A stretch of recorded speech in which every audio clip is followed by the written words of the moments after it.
Okay, let me re-record. So going back, no.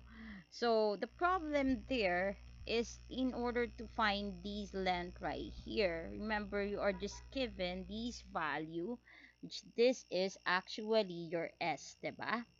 Diba? One side is equal to, in that case, I give it 5. Okay? So, how to get the area of one base? Remember, the same lang yung base nila, so it wouldn't be a problem. So, that would be the area of the base. You just need to have at least one base. So, how to find that one if you don't know the length of the other side? So, in that case, we could actually use trigonometry to find the area of these base, this hexagonal base. Okay, so in this case, to find the angle, kasi we need the angle, the relationship between the angle and its side. To find the angle here, it's easy. Okay, um to find the angle of the interior angles of a polygon, we just need to divide 360 to the number of the number of sides you have on that polygon. So in this case, this is a hexagon, 1, 2, 3, 4, 5, 6. That is gonna be n is equal to 6. So therefore, to get one angle there, that's equal to 360 divided by 6. So basically, yung isang angle dyan is equal to, uh, that's gonna be 60 degrees. Okay? Bakit totoo to? Kasi, di ba isang ikot is 360? So, kung isang ikot is 360 and how many angles are there, diba?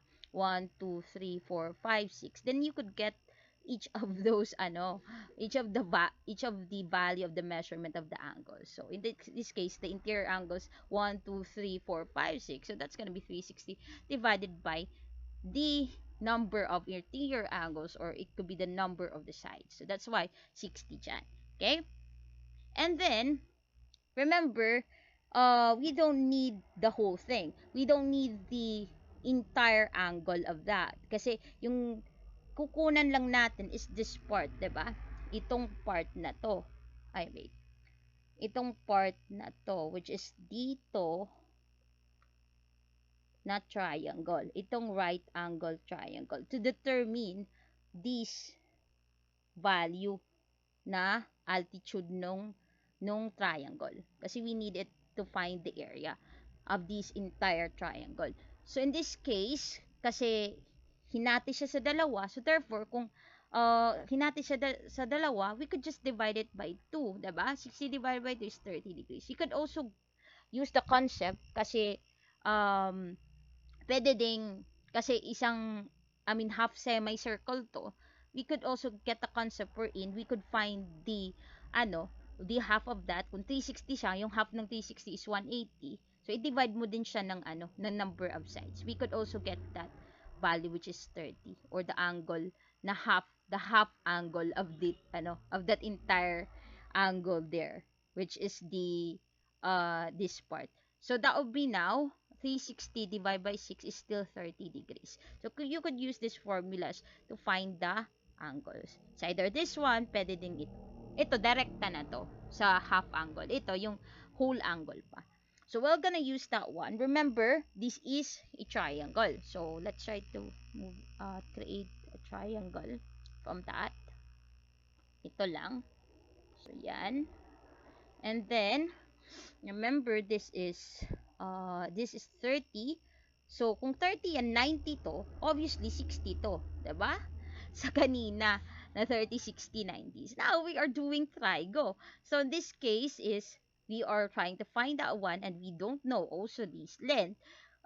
This is gonna be 5. Diba? The whole length, assuming hindi natin alam, pero actually alam natin. Assuming hindi natin alam yan. So, ito, S is equal to 5. So, therefore, S is equal to, kung 5 yan, 5 divided by 2 yan. Diba? So, therefore, that's gonna be S is equal to 5 divided by 2. Kasi, hinati mo siya sa dalawang, portion. Dalawang equal portions. So, now, you will have now, the area, in finding, this part, is gonna be of the same case that we do kanina. So, going back to the file on Trigo, saan na yun? Going back to SOHCAHTOA, where was that? Going back to SOHCAHTOA, where's SOHCAHTOA? This part, as you can see, 30, 60, 90. Diba? 30, 60, 90. Pero ito pahiga lang. So, kung pahiga yan na 30, 60, 90, ito patayo. Diba? Patayo yan. So, therefore, pag ganun siyang triangle, to use the formula, pag ganun yung isa, diba? For 30, 60, 90, 30, 60, this is gonna be 30, 60, 90. Diba? So, in that case, ganun siya, yung orientation. So, papaganon din natin yung orientation niya. When we try to use the formula, kailangan, in terms of that. So, in order to find this missing value right there, this is actually in terms of what? This is actually your, kung ito yung angle mo, which is 30 there, that's gonna be your adjacent side over the opposite side. If we're gonna use 30, which is tangent 30 there, assuming this is the vertex there, kasi paano siya patayo, this is your A, unlike this one, your A is here. So, oh my gosh, wait, mamadali ako, kaya mapangit yung sulat ko. So, yeah, so this is, therefore, this is A, so yung isa, A, ganyan. So, therefore, adjacent, yung opposite ng angle mo dyan is gonna be this one. The opposite of 30 is dito, kasi dito yung opposite niyan, diba? Kanina, this is the adjacent. So, this is gonna be the opposite, tsaka ito yung adjacent nga. So, ano yung involving opposite tsaka adjacent? Diba? We could use tangent. Tangent theta y over x. Or this is gonna be TOA, opposite over adjacent. So, we could now find this value using yung 30-degree angle tsaka yung opposite side. So, that's gonna be tangent, your 30 degrees is equal to your opposite side over the adjacent. So, if we're gonna have to use now the variables at saka yung value, that's gonna be your opposite. Let's say yung opposite dyan is now the height. Now, we determine kasi height naman talaga yan. So, that's gonna be height over your S, which is 5 over 2. Okay? So, that's gonna be 5 over 2. So, that's gonna be now tangent 30 degrees, 5 over 2. Kasi cross-multiply mo yan, you get H, which is the height. So, that's gonna be, using your calculators, if you have, that's gonna be, tangent 30, we could do this. The tangent of 30 is square root of 3. Square root of 3 over 2. Hindi. Tangent to 30. So, ano to? 1/2 tsaka square root of 3 over 2. So, that's gonna be, let me just, tangent 30. Tangent 30 is, square root of 3 divided by 2. Hindi. Square root of 3 over 3. Okay, that's square root of 3 over 3. Yung, tangent 30. So, that's gonna be square root of 3 over 3. And then, remember may 5 over 2 ka pa. So, that's now gonna be, your H is 5 square root of 3 over 6. So, therefore pala, yung height dyan is gonna be, these values equal to 5 square root of 3 over 6 units. Okay? Now, you have the height. You could now find the entire triangle, the area of the entire triangle here. So, using the formula, that's gonna be A is equal to 1/2 base times height. Your height there is what? Ito, 5 square root of 3 units over 6. And then, your base is actually 5. So, that's gonna be S equal to 5, or that's equal to your B. So, that's 1/2 times 5 times 5 over square root of 3 over 6 units. So, that's gonna be na 1/2 units din to, guys. Kasi area na to. That is of 25 square root of 3 over 6. So, that is now 25 square root of 3 over 12. I don't know if this can still be simplified. Let me just find the decimal value. So that is over 12. So this is gonna be approximately 3.61 u squared. So that is actually the area of just one triangle here. So if this is 6, that's gonna be 6 times a, diba? Now that is 6 times 3.61 u squared to get the entire space. So that's gonna be 6 times 3.61 is 21.66 units squared. So therefore, the area of the base is 21.66 units squared. Now, you could answer the problem here kasi yung volume mo is just in terms of your base times the height. So now, if your base is 21.66, that's gonna be now the value of base times height is 21.66 u squared. Ay, baka ano naman yung sulat ko. 21.66 u squared times 10. So, ilan yan? 21.66 times 10. That is actually 216.6 u cube. Okay?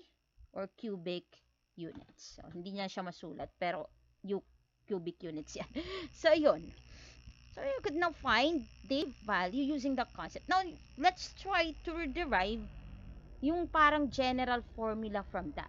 Okay? Observing how we solve the problem for a hexagonal prism, let's try to create a general formula that we could use to find the area of any polygon so that we don't have any problems when we're trying to solve this kind of problems. Okay? So, just add a new file, and I hope so that it wouldn't be log. Kasi pag mag-log to, I have to re-record. So, yun. Using the concept, no? So, meron tayong let me just try to have this. And then, assuming lang to, hindi na natin siya isosolve. Mag-ano na tayo ng mga anong variables dyan. So, yun. Yan, diba? Ganito yung pagka-solve natin kanina. So, yan. So, anuhin natin siya i-cut into this portion. So, as you can see, this is gonna be S, and then to determine the value of the angle is 360, and then how many? That's gonna be n. So that's gonna be 360 divided by n for the angle. So you could use that one to find the theta. But then hindi pa naman natin kasi general formula to. We just assume that it's just the theta. So that's gonna be theta, pwedeng 180 divided by n para diretso na tayo. Okay, so that's gonna be theta for the angle. And then we're gonna have to find this part right here, right? Okay, so using the portion to, ganito na siya, guys.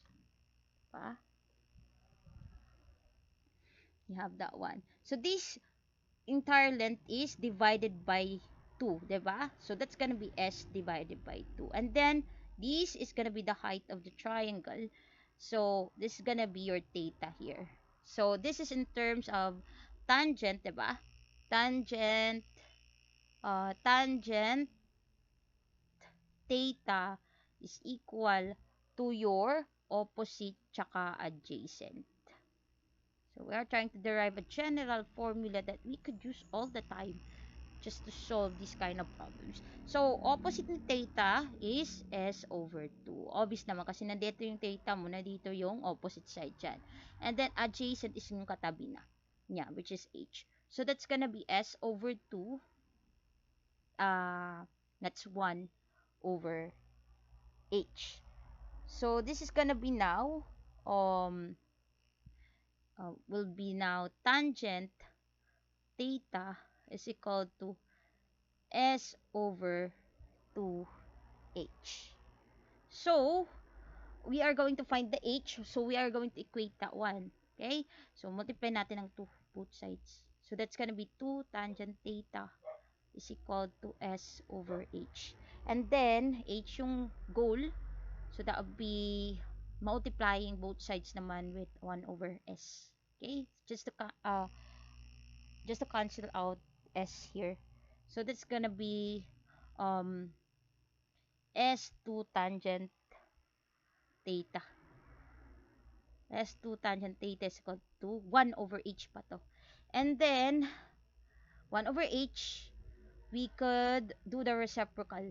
Okay? Kasi H, S, mahaba na to, 2 tangent theta. Dapat pinasimple mo na, ma'am. 1, so that would be,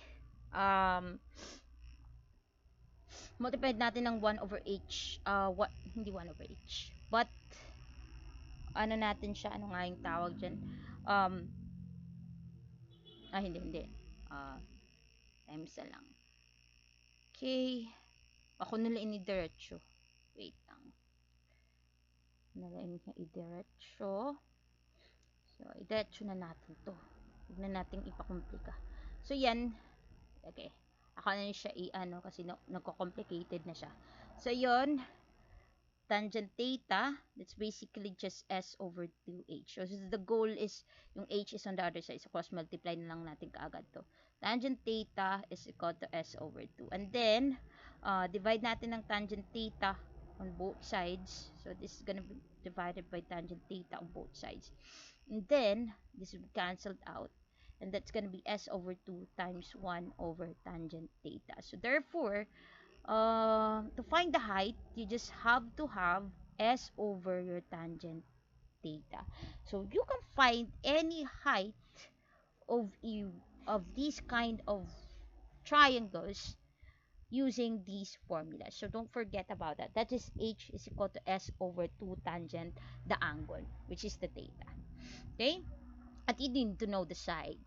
So depende pa din ng length ng side. And then, to get the area, that's gonna be the formula for area. So, what's gonna be the general formula for that? So, using that concept, now it would be the entire triangle that we're talking about. So, if you're gonna illustrate that one, you are dealing with an entire triangle.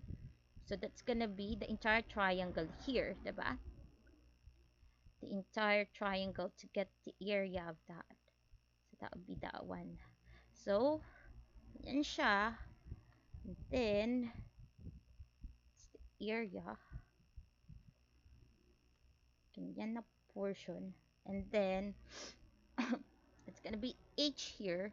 And then, it's gonna be S. Oh, hindi mo na kailangan i-S over to yan. S, tsaka, yan. Okay na yan. And then, that's gonna be the area of any polygon is equal now to 1 of area of any polygon of area of a triangle. Well, any polygon na. Area of a triangle pala. Of area of a triangle is equal to 1/2 base times the height. So, the base here is your S, right? Your height here is calculated now, which is S over tangent theta. So, that's going to be 1/2 times S over 2 tangent theta. So, that's going to be now multiplying this. That's S over 2 times S over 2 tangent theta. And then you get S squared over 4 tangent theta. So, you can find the area of any triangle using this formula. And then, just add another 5 kasi baka mag-lag ba to. Hindi siguro. So anyways, now, area of any triangle would depend on the number of triangles that you could create. So the area of any polygon now, area of a polygon, of any polygon, is equal to the number the number of triangles. Let's say the number of triangles is t, number of triangles that you could create by dissecting that polygon. Like for this case, we are able to create how many triangles for a hexagon? 1, 2, 3, 4, 5, 6. Okay? So that will be that case. The number of triangles that you can create, t times your s squared over 4 tangent theta, which is the area of a triangle.